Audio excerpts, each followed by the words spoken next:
स्वस्ति न इंद्रो वृद्धश्रवाः स्वस्ति नः पूषा विश्ववेदाः स्वस्ति नस्तारक्षो अरिष्टानेमिः स्वस्ति नो बृहस्पतिर्दधातु अग्निर्ज्योतिर्ज्योतिरग्निः स्वाहा सूर्यो ज्योतिर्ज्योतिः सूर्यः स्वाहा अग्निर्वर्जो ज्योतिर्वर्जः स्वाहा सूर्यो वर्जो ज्योतिर्वर्जः स्वाहा ज्योतिः सूर्यः सूर्यो ज्योतिः स्वाहा श्रीमन्महागणाधिपतये नमः नारायणाभ्यां नमः उमा महेश्वराभ्यां नमः वाणी हिरण्यगर्भाभ्यां नमः हरि ओम गणानान्त्वा गणपतिगो हवामहे प्रियाणान्त्वा प्रियपतिगो हवामहे निधीनान्त्वा निधिपतिगो हवामहे वसो मम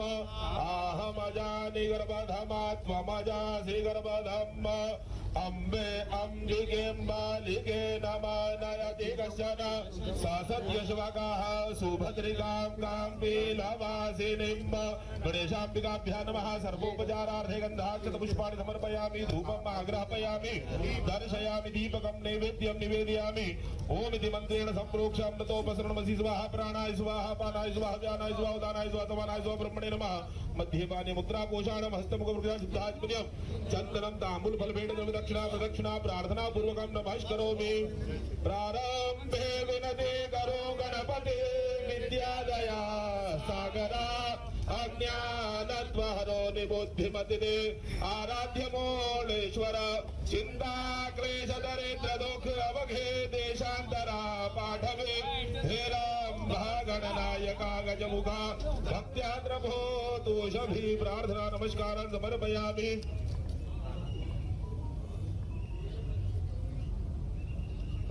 इदको हवे प्रजननम में अस्तु दशवीरको सर्वगणको स्वस्थय आत्मशनि प्रजाशनि पशुशनि लोकशन्य सयवन्यग्नि प्रजां बहुलां में करोत्पन्नं पयोरेतो अस्मासु दत्त कर्पूरवर्त नीराजनम् आरार्तिक्यं शीतलीकरणम् आशितो चरणं देवबन्धनं नीराजनं दध्यात् रक्षार्थे कल्याणार्थे स्वयं गृहीत्वा हस्तौ प्रक्षाल्य मंत्र पुष्पांजलिम् ओम एकदंताय विद्महे वक्रतुंडाय धीमहि तन्नो दन्ति प्रचोदयात् कात्यायन्ये च विद्महे कन्याकुमारिकाय धीमहि तन्नो देवी प्रचोदयात् मंत्र पुष्पांजलिं समर्पयामि प्रार्थना पूर्वकं नमस्करोमि लंबोदर नमस्तुभ्यं सततं मोदक प्रियं निर्विघ्नं कुरु मे देव सर्वकार्येषु सर्वदा द्वितीया रुद्रापसवाः सामेन्धतां पुनर्ब्रह्माणो वसुनि धयत्यै विदेन त्वं वर्धयस्व सत्याः सन्तु यजमानस्य कामाः स्वस्ति मन्त्रार्था सफला सन्तु पूर्णा सन्तु मनोरथा शत्रूणां बुद्धिनास्तोस्तु मित्राणां उदयस्तव श्रेयोवान् भव। भैया ये जगह थोड़ी खाली कर दो। चलो उधर से आप इधर आइए।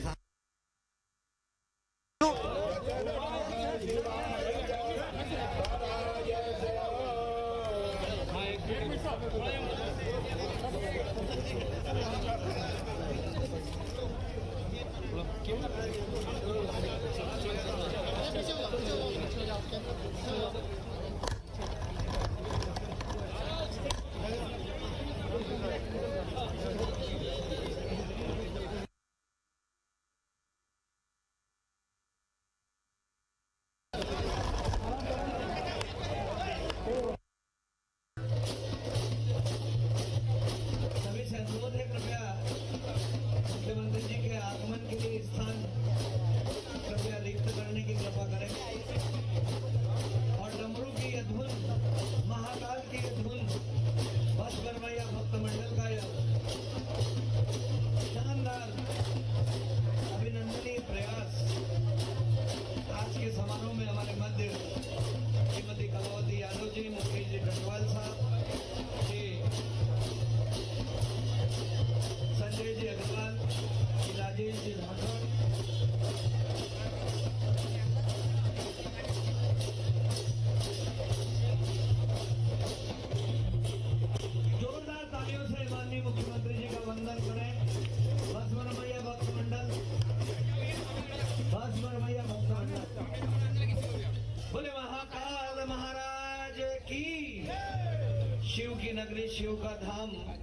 और डॉक्टर मोहन यादव ही करेंगे सनातन संस्कृति के काम। डॉक्टर मोहन यादव जी का स्मार्ट सिटी की ओर से, जिला प्रशासन की ओर से हार्दिक स्वागत, वंदन, अभिनंदन। महाकाल की नगरी उज्जैन को विशिष्ट स्थान पूरे भारत में नहीं बल्कि विश्व में स्थापित करने के लिए संकल्पित, श्रम, निष्ठा और संकल्प के त्रिदेव समाहित कर डॉक्टर मोहन यादव जी ने एक अद्भुत कार्य आज यहाँ पर प्रारंभ करने जा रहे हैं। रुद्र सागर पर नवनिर्मित सेतु का लोकार्पण। इसके नामकरण के लिए भी आपसे अनुरोध है कि आप अपने मन में इसके सेतु का नाम जरूर रखें और मार्गदर्शन प्रदान करें स्मार्ट सिटी को। हमारे मध्य अध्यक्षीय आसन पर श्री गौतम जी टेटवाल साहब उपस्थित हैं, हम आपका भी स्वागत करते हैं। अनुरोध है संभागायुक्त माननीय संजय गुप्ता साहब से कि वे मुख्यमंत्री जी का आज के अवसर पर पुष्प गुच्छ भेंट कर स्वागत करें, अभिनंदन करें। श्री नीरज सिंह साहब कलेक्टर से भी अनुरोध है कि वे भी मुख्यमंत्री जी का आत्मीय स्वागत करें, अभिनंदन करें। आनो भद्रा करतो यंतु, सभी दिशाओं से शुभ और श्रेष्ठ समाचार प्राप्त हो, यही हमारी मंगल कामना है। जोरदार करतल ध्वनि के साथ माननीय मुख्यमंत्री जी का वंदन, अभिनंदन। कलेक्टर आदरणीय श्री नीरज सिंह साहब, श्री आशीष जी पाठक एग्जीक्यूटिव डायरेक्टर स्मार्ट सिटी, आयुक्त नगर निगम भी माननीय मुख्यमंत्री जी का वंदन करेंगे। और इस संपूर्ण आयोजन में जिनकी विशिष्ट भूमिका रही है श्री संदीप शिवाजी, आयुक्त सीओ स्मार्ट सिटी, और स्मार्ट सिटी की टीम से निवेदन है कि वे माननीय श्री गौतम टेटवाल जी का आत्मीय स्वागत करें। श्री नीरज पांडे जी हमारे मध्य उपस्थित हैं। बाल योगी माननीय उमेश नाथ जी महाराज साहब, लोकप्रिय सांसद आदरणीय श्री अनिल फिरोजिया जी, उज्जैन उत्तर विधायक आदरणीय श्री अनिल जैन कालोड़ा जी, मेयर नगरपालिक निगम श्री मुकेश जी टटवाल साहब, स्मार्ट सिटी की टीम कृपया शीघ्रता के साथ हमारे अतिथि महानुभावों का स्वागत करें। वयम जय तोया युजा, हम आपसे और आप हमसे संयुक्त होकर विजय श्री का वर्ण करें। आदरणीय संदीप शिवाजी से अनुरोध है कि वे विधायक श्री अनिल जैन कालोड़ा जी का स्वागत करें। श्री नीरज पांडे जी से अनुरोध है कि वे श्री मुकेश जी टटवाल मेयर साहब का अभिनंदन करें। श्रीमती कलावती यादव दीदी भी हमारे मध्य उपस्थित हैं, आपके भी स्वागत के लिए अनुरोध है। श्री संजय जी अग्रवाल भाजपा अध्यक्ष के स्वागत के लिए श्री संदीप शिवाजी से अनुरोध है। श्री नीरज पांडे जी से अनुरोध है कि वे आदरणीय श्री राजेश धाकड़ जी ग्रामीण भाजपा अध्यक्ष का स्वागत करें, अभिनंदन करें। पुष्प की अपनी सुगंध, अपना सौंदर्य होता है और ऐसे ही हमारे अतिथि महानुभावों के विकास की सुगंध चौओर व्याप्त हो, यही हमारी मंगल कामना है। ये जितने सामने महानुभाव हैं, कृपया दर्शक देवों को भी हमारे अतिथि महानुभावों के दर्शन करने के लिए आप सब मीडिया के अधिकारियों से अनुरोध है कि कृपया आप एक तरफ हो जाएं, यही अनुरोध है। मोहन जी, आप राहें बनाते चले, महाकाल मंजिल बनाएगा और चिरागों को मचलने दें। मध्य प्रदेश का विकास आपके सानिध्य में मुस्कुराएगा। जोरदार करतल ध्वनि के साथ मैं आमंत्रित कर रहा हूं उज्जैन उत्तर के विधायक श्री अनिल जैन कालोड़ा, वे पधारें और अपनी ओजस्वी वाणी से यहाँ हम सभी को कृतार्थ करें। श्री अनिल जैन कालोड़ा। बोलिए बाबा महाकाल की। जोर से बोलना है। माननीय मुख्यमंत्री जी ने इतनी बड़ी सौगात दी है, जोर से आवाज आना चाहिए, पूरे शहर को पता लगना चाहिए। बोलिए बाबा महाकाल की, हर सिद्धि मैया की, क्षिप्रा मैया की। आज सेतु निर्माण के इस लोकार्पण कार्यक्रम के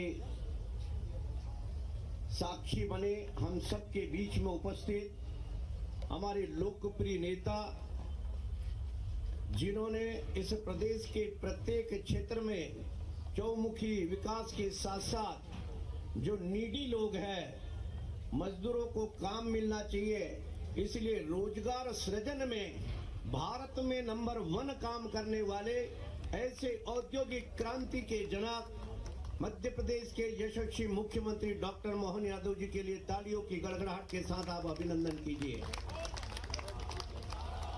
हमारे बीच में उपस्थित हम सबकी श्रद्धा के केंद्र राज्यसभा के सम्माननीय सांसद श्रद्धेय बाल योगी उमेश नाथ जी महाराज साहब, हम सबके नेता और उज्जैन आलोट संसदीय क्षेत्र का नेतृत्व करने वाले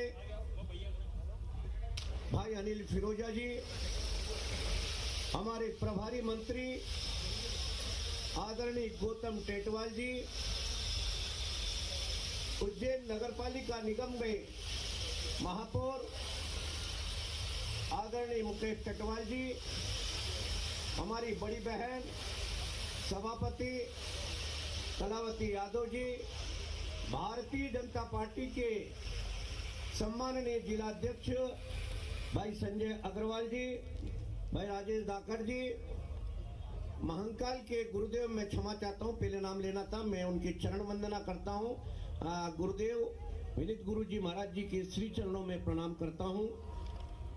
उपस्थित सभी कार्यकर्ता बंधुओं, भक्तजन, आज वास्तव में उस जमाने की याद आती है डॉक्टर साहब, जब भगवान श्री राम के मार्ग को बनाने के लिए सबने मिलकर के एक सेतु का निर्माण किया था। ऐसा ही सेतु का निर्माण मध्य प्रदेश के यशस्वी मुख्यमंत्री डॉक्टर मोहन यादव जी के कर कमलों के द्वारा आज उद्घाटित हो रहा है। यह सेतु बाबा के दर्शन के निमित्त सुविधाजनक, सुलभ और हर दृष्टि से बहुत सुंदर यह सेतु का निर्माण हुआ है। इसलिए स्मार्ट सिटी सहित सभी अधिकारियों को भी मैं धन्यवाद ज्ञापित करना चाहता हूं। वास्तव में परिक्षेत्र आदरणीय मुख्यमंत्री जी, जब कभी कोई भी इधर बाहर से आता है और चर्चा करके जाता है, तो चर्चा करके जब वो अपने देश को लौटता है, कई विदेशी आते हैं, कई प्रदेश के आते हैं, तो उनके मन में एक सुकून मिलता है कि हम स्वर्ग से प्यारी सुंदर नगरी उज्जैनी में गए थे और ये स्वर्ग जैसा परिदृश्य यहाँ पर आपके द्वारा, आपके मेहनत के द्वारा और आपकी योजनाओं के द्वारा दिखाई पड़ रहा है। अभी माननीय मुख्यमंत्री जी ने अनेकों योजनाओं के साथ साथ, मैं केवल आज एक ही योजना बता करके मेरी वाणी को विराम देना चाहता हूं कि मध्य प्रदेश के यशस्वी मुख्यमंत्री जी ने प्रत्येक संभागों में पहले इन्वेस्टर समिट के और उसके बाद 24 और 25 तारीख को भारत के यशस्वी प्रधानमंत्री नरेंद्र मोदी जी की नेतृत्व में माननीय मुख्यमंत्री जी की अगुवाई में ग्लोबल इन्वेस्टर समिट भोपाल में संपन्न होने वाली है और उसमें मध्य प्रदेश को लाखों की रुद्र सागर आज का ये बाबा महाकाल के प्रांगण का अद्वितीय सेतु लोकार्पण परम पूज्य महाकाल के अधिष्ठाता के इस अखाड़े के प्रमुख पूजनीय विनीत गिरी जी महाराज साहब, आपको प्रणाम करता हूँ। हमारे वाल्मीकि धाम के पीठाधीश्वर माननीय महामहिम, माननीय सांसद है ना, रानी महामहिम निकल गया, भगवान जाने आगे क्या लिखा है।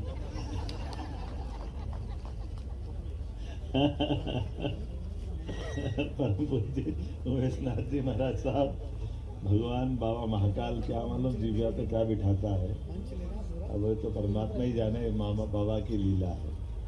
माननीय प्रभारी मंत्री जी श्रीमान गौतम टेटवाल जी, माननीय सांसद अनिल फिरोजिया जी, माननीय विधायक अनिल जैन कालूहेड़ा जी, माननीय महापौर मुकेश टेटवाल जी, बहन सभापति श्रीमती कलावती यादव जी, हमारे माननीय जिला अध्यक्ष द्वय माननीय संजय अग्रवाल जी, राजेश धाकड़ जी, सभी पीछे सभी माननीय MIC के सदस्यगण, वरिष्ठ नेतागण, मंच के सामने भी बहुत सारे वरिष्ठ नेता दिखाई दे रहे हैं। मैं आप सबको प्रणाम करता हूं। महाकाल मंदिर के सभी माननीय सदस्यगण, सभी वरिष्ठ नागरिकगण, आमंत्रित महानुभाव।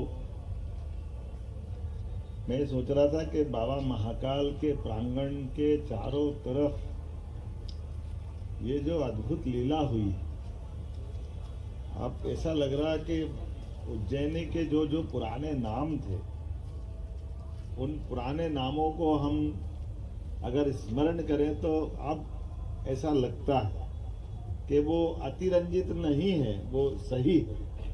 जिस प्रकार से इनके नामों के अपने गौरवशाली अतीत के उस काल को जीवित होते हुए देखते हुए, जैसे अभी परम पूज्य उमेश नाथ जी महाराज ने प्रतिकल्पा की, प्रतिकल्पा का हर कल्प में, हर समय, हर बार, जैसे अयोध्या मथुरा माया, काशी कांची अवंतिका, पुरी द्वारावती सप्तैते मोक्षदायिका, ये 7 नगरियां, और 7 नगरियां ही मोक्ष देती है।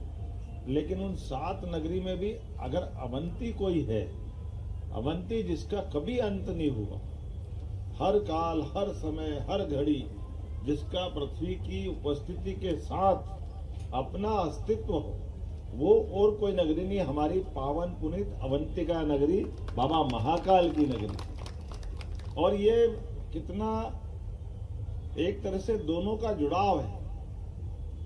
एक तरफ जब हम अवंतिका बोलते हैं तो अवंतिका जिसका कभी अंत नहीं होता है, और एक कालों के काल महाकाल की बात करते थे, तो इसका मतलब क्या हुआ?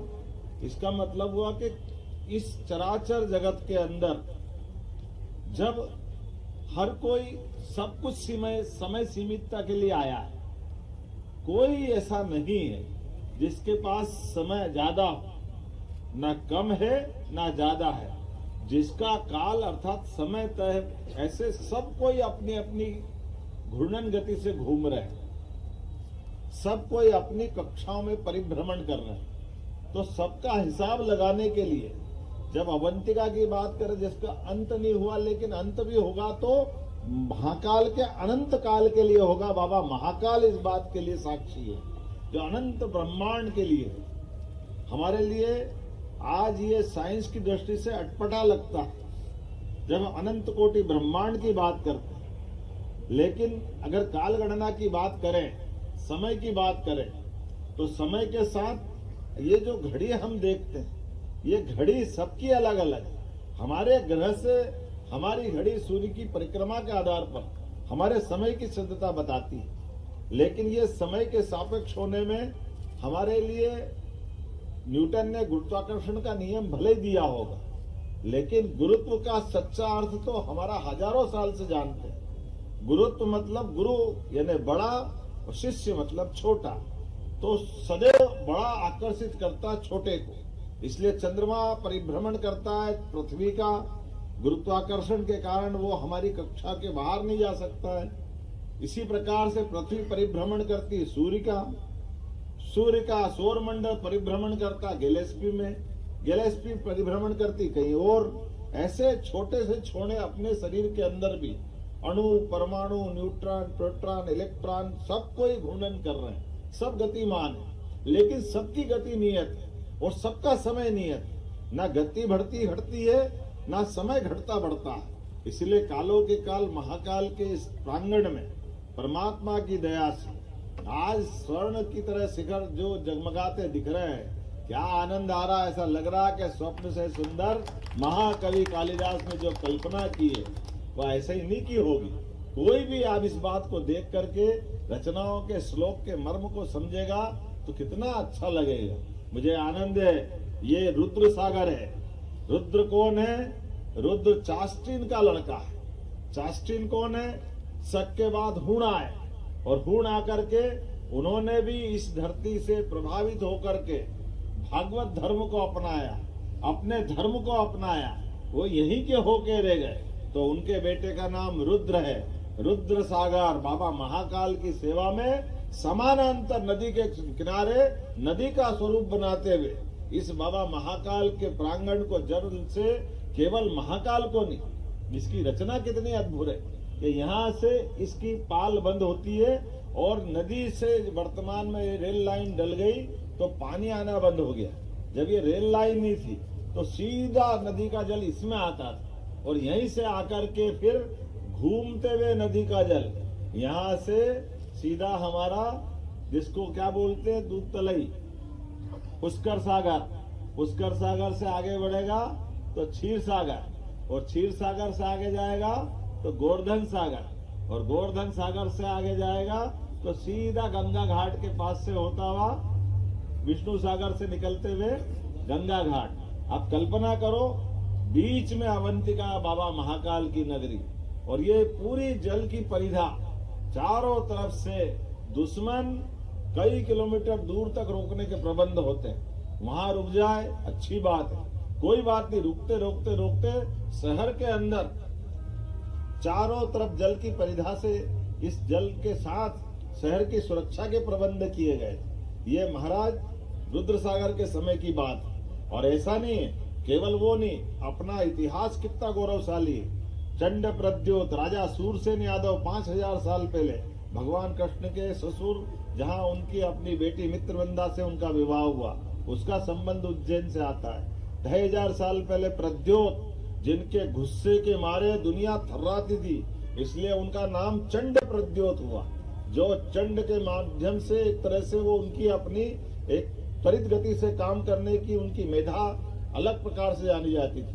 2200 साल पहले सम्राट अशोक 10 साल गवर्नर रह करके उस काल में पूरे भारतवर्ष का वर्तमान का एशिया का हिस्सा अगर मान ले तो यहाँ से कुमार अर्थात युवराज यहाँ राज्य गद्दी पे बैठते थे, मुख्य गद्दी पे पटना से सम्राट बैठते थे। तो जब अशोक यहाँ से गए तब तक उनके 400 भाई थे और 400 भाई बिंदुसार के उत्तराधिकारी अशोक बने और अशोक के पुत्र और पुत्री यहीं पे यहाँ से अपने धर्म के प्रचार प्रसार के लिए श्रीलंका गए।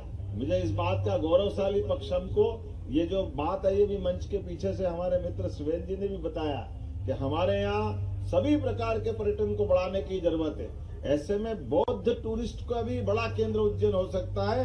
बौद्धिस्ट टूरिज्म को बढ़ाने के लिए भी उस इतिहास को जीवंत करना पड़ेगी जो अशोक से जुड़ता है, जो हमारे गौतम बुद्ध भी हमारे अवतारों में से माना गया है, उनके लिए भी वही भाव हमारे मन में है। तो इस नाते से जब हम गौतम बुद्ध से जुड़कर देखते हैं तो दुनिया का सबसे बड़ा धर्म अगर कोई है तो वास्तव में बुद्ध धर्म है। और बुद्ध से बात करते हैं तो कितना अच्छा लगता है। भूटान नरेश भी आके प्रयाग में कुंभ स्नान करते हैं, वही तो परंपरा है, वही तो आनंद आता है कि जब हमारे अड़ोस पड़ोस के कई कारण से किसी न किसी कारण से हमारे संबंध जुड़ते हैं, उसका एहसास हमको होता है। जब आज बाबा महाकाल की बात आ रही तो लगातार अब जिस प्रकार के विकास के कामों के हमारे ये प्रतिमान पूरे होते जा रहे हैं, इनके नामकरण की आवश्यकता भी पड़ रही।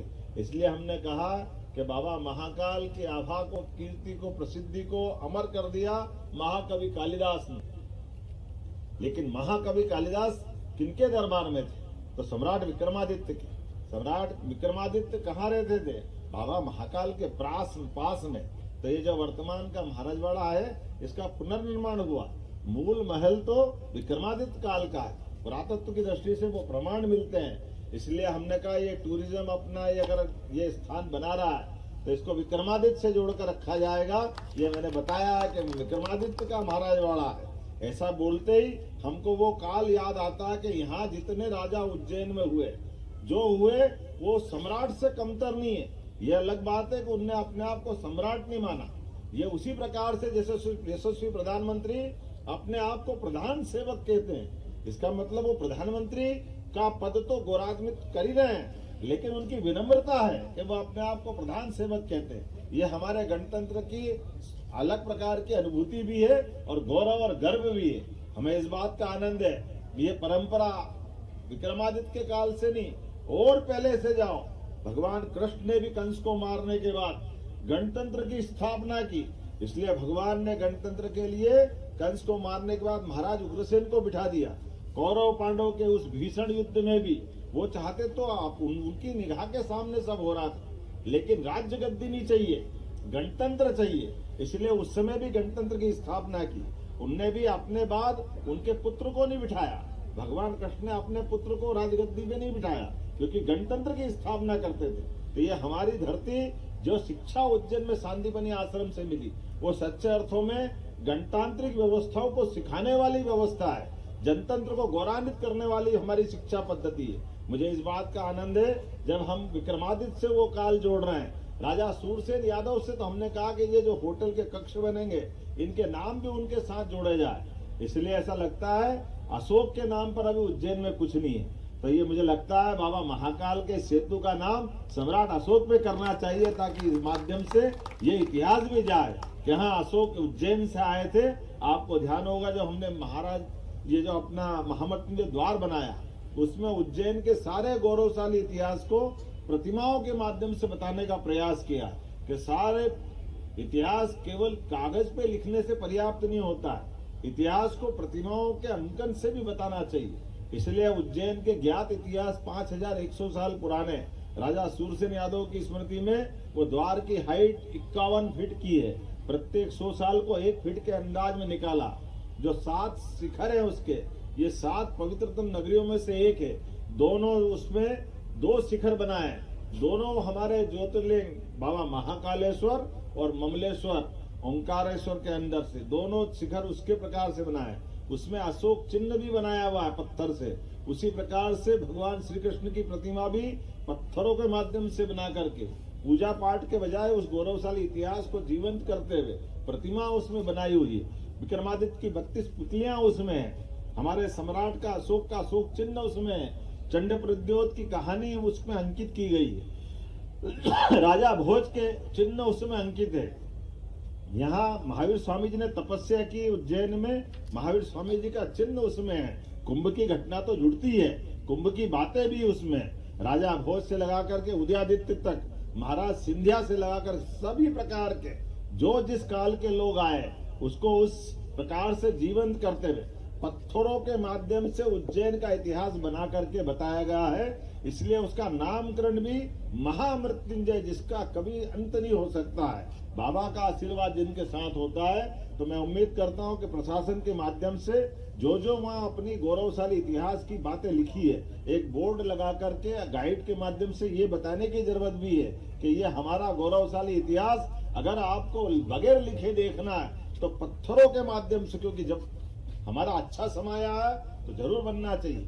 जब खराब समय आया था तो उज्जैन 1235 में हमारा अपना उज्जैन नष्ट भ्रष्ट हुआ था, वो समय खराब था, कोई बात नहीं, लेकिन जब अच्छा समय आया तो गौरवशाली चीजों को पुनर्स्थापित करने का जो प्रयास चला, मुझे इस बात की प्रसन्नता है कि हमारे यहाँ से परमात्मा की दया से लगभग 250 साल पहले महाराज सिंधिया अपने महाजी ने अभियान लगाया और अफगानिस्तान के आगे कंधार से जाकर के वो जो सोमनाथ के मंदिर को लूटा गया हुआ सामान, उसमें से दरवाजा निकाल करके वो वापस लेके आए और हमारे गोपाल मंदिर में प्रतिष्ठित किया है। यह हमारे उज्जैन का पुरुषार्थ बताता है कि हमारा अतीत का काल खराब होगा, लेकिन आज अच्छा समय है, तो हम अच्छे समय में अपने पुरुषार्थ के आधार पर बाबा महाकाल के प्रांगण के पास गोपाल मंदिर पर पन्ना का बनाया हुआ चांदी का दरवाजा, वो उज्जैन का गौरवशाली इतिहास बताता है। तो हम यहाँ अपने गाइडों की भी अच्छी ट्रेनिंग कराएं और उनको इन सारी बातों से परिचित कराएं कि उज्जैन के अंदर कौन कौन सी कैसी कैसी कहानियां हैं, कौन कौन से गौरवशाली पक्ष है, किन किन कारण से हमको अपने इस स्थान पे गर्व हो सकता है। और केवल उज्जैन नहीं, अपने प्रदेश के अंदर, और अब तो समय कैसा बदल गया, बाबा महाकाल की दया से अब समय बदल रहा है पूरे प्रदेश का। जब रीजनल इंडस्ट्री कॉन्क्लेव कर रहे हैं, तो जब बड़े बड़े नाम से हमारा प्रदेश गौरवान्वित होता है, 16 महाजनपदों में से एक महाजनपद अवंतिका, जिसका कार्य क्षेत्र हमारा समूचे मध्य प्रदेश से भी आगे जाता है, ऐसे 16 महाजनपदों में से सर्वाधिक धन धान्य की परिपूर्णता रही। इसलिए माल जहां है उसको मालवा कहते हैं। ये अतीत के काल का गौरवशाली पक्ष है।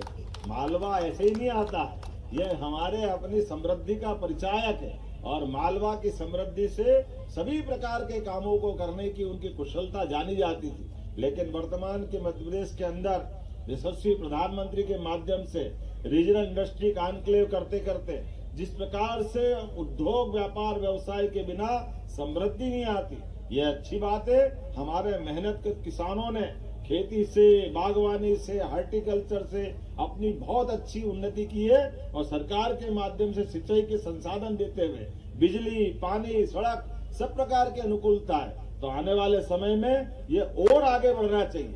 प्रति व्यक्ति आय जहाँ 2003-4 के आसपास 7,000 थी, मुझे इस बात की खुशी है आज 1,45,000 रुपया साल की हमारी आय बढ़ी। एक अपना आप में ये बड़े रिकॉर्ड है। और केवल इतना ही नहीं, ऐसे अलग अलग सेक्टर में मैं बहुत सारे सेक्टर बता सकता हूँ, लेकिन आज बाबा महाकाल के माध्यम से जब हम यहाँ बात कर रहे हैं अवंतिका की, जिसका कभी अंत नहीं हो, तो एक प्रतिकल्पा जो हमेशा कल्प के आधार पर हर बार नवीनीकृत, कौन सा पक्षी विदेश का क्या बोलते हैं उसको, जो है फिनिक्स, जो राख से, अब पता नहीं वो फिनिक्स जिंदा होता है कि नहीं हमको नहीं मालूम, लेकिन अवंतिका को जिंदा होते अपनी आंखों से देख रहे हैं। ये हमारे लिए गौरवशाली पक्ष है, जिसका अपना वैभव हमारी आंखों के सामने 10-12 साल में उज्जैन जो बदला है, जो समय बदल रहा है, और अभी तो ये लाइटों के माध्यम से इनके शिखर जगमगा रहे हैं। मुझे ध्यान में आता है जिस प्रकार से उज्जैन में इंडस्ट्रियां लग रही है, वो समय दूर नहीं है जब स्वर्ण शिखर में आज चमचमाते दिखाई देंगी। इस आनंद में डूबेगा उज्जैन, और उज्जैन नहीं पूरा प्रदेश यशस्वी प्रधानमंत्री के नेतृत्व में भारत की पहचान दुनिया के अंदर सोने की चिड़िया के नाते से थी। जिस प्रकार से मोदी जी का जोरदार अभिनंदन करो, अमेरिका जाकर के उन्होंने भारत के हितों का, भारतीयों के हितों का दुनिया के परिप्रेक्ष्य में एक विश्व के सबसे बड़े, सबसे धनी, सबसे सक्षम देश के प्रधानमंत्री, देश के राष्ट्रपति हमारे प्रधानमंत्री के लिए कितना गौरवान्वित करने वाला पक्ष। बैठने के लिए वो दृश्य देखो तो बार बार मैंने कम से कम 50 बार देखा होगा। जब ट्रंप कुर्सी सरकारा मोदी जी के लिए, अपने को तो लगा जिंदगी सफल हो गई अपनी। ये आनंद आया है कि हमारे अपने नेता का, वो केवल हमारे नेता प्रधानमंत्री नहीं है, वो हर भारतीय की आत्मा उनके साथ जुड़ी हुई है। हर एक व्यक्ति के साथ वो देश के 145 करोड़ देशवासियों के एक प्रतिमान के रूप में वहाँ है। ऐसे में आज इस अवसर पर हम सब आनंद से झूम रहे हैं। तो बाबा महाकाल की कृपा से आने वाले समय में इस प्रकार के विकास के सिलसिलों में पूरे प्रदेश में सौगातें मिलती रहेगी।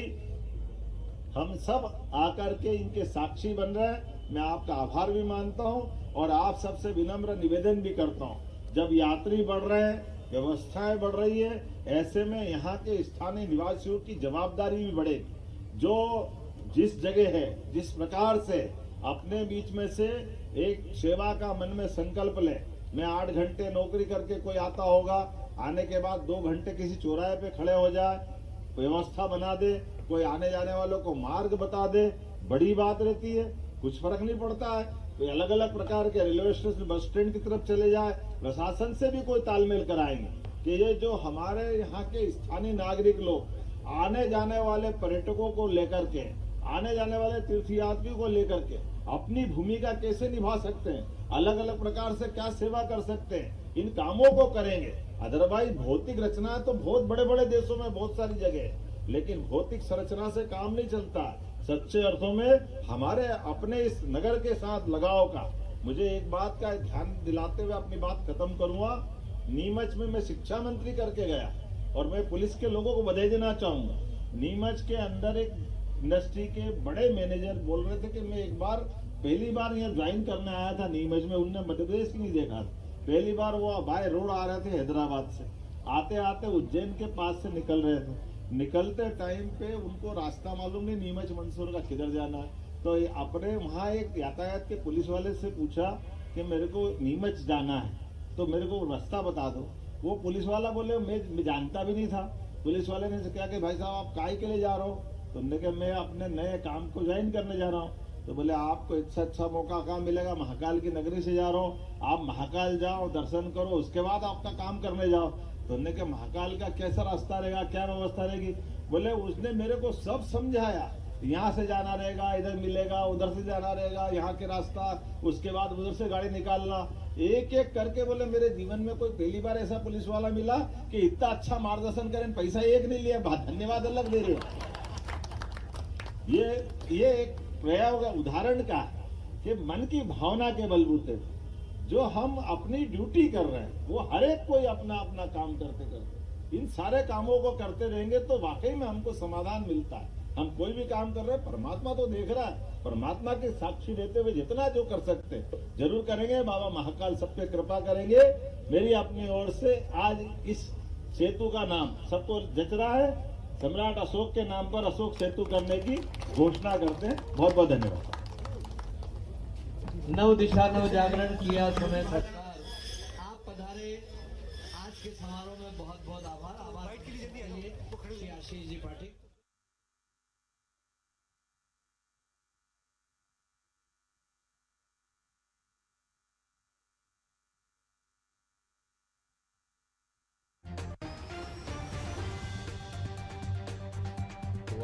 ज्यादा संख्या में किसी स्थान पर धार्मिक पर्यटन की दृष्टि से तीर्थयात्री आ रहे हैं तो वो उज्जैन है।